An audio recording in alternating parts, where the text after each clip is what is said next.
Let me run through a few of these comments I've been mentioning, Andy, because I think there's a lot of Rangers fans that need to get stuff off their chest.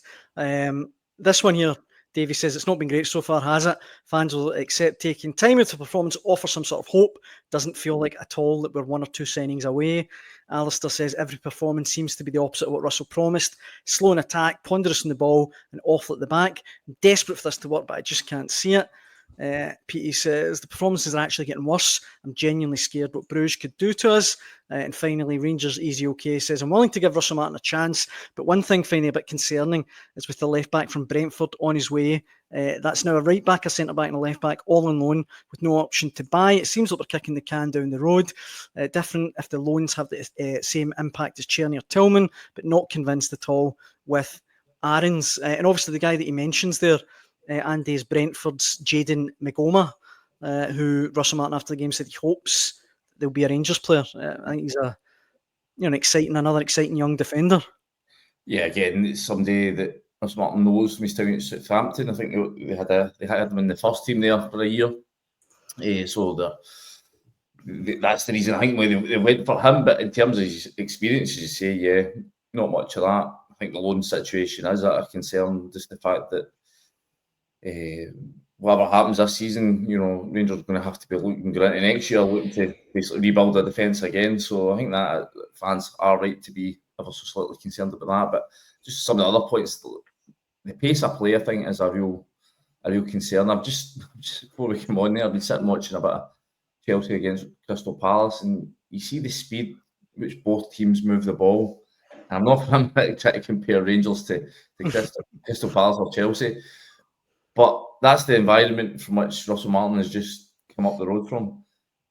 That's, I imagine, is what he's got in his head, what he wants his team to look like. Now, obviously, the level of player Rangers can afford is a lot different from what teams in the Premier League can. But so far, what he has, whatever vision he has for this team, I don't think he's been able to translate it onto the pitch yet. And that's why you're getting this, certainly at best, sort of lukewarm reactions to what Rangers have been producing so far. So there's a lot of work needs to be done.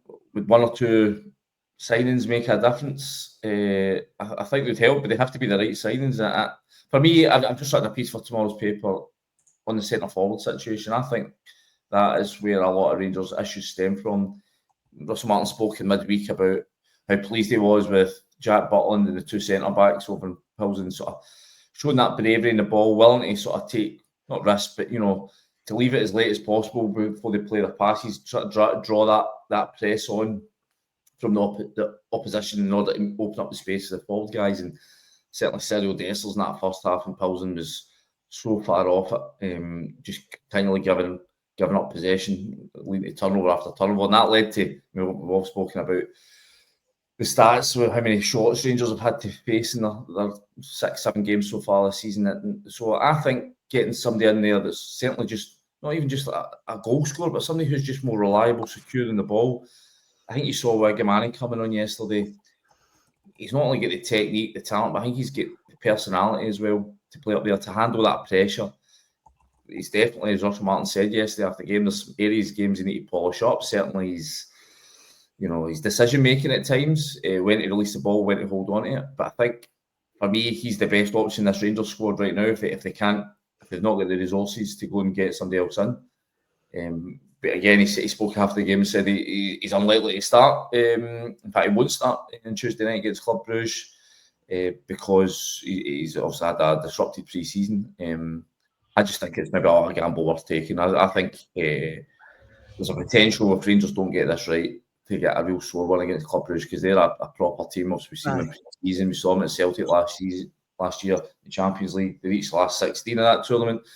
And we saw kind of what the effects of a real sore one in Europe has did to Giovanni Van Bronckhorst's Rangers team, what it did to Michael Beale's team, and he lost heavily in Eindhoven in the Champions League qualifiers a couple of years back. So I think they've got to think longer term. It's one thing losing against Bruges and missing out a £40 million Champions League bonus, but if it's one of these bruising defeats that really saps away your energy, your confidence levels, then I think that can have a longer term effect. So I think they need to be careful with how they approach this one. Yeah, okay, think Manny might not be ready to play the full 90 minutes, but if they can get an hour out of him, I think that's something they should be certainly be looking at.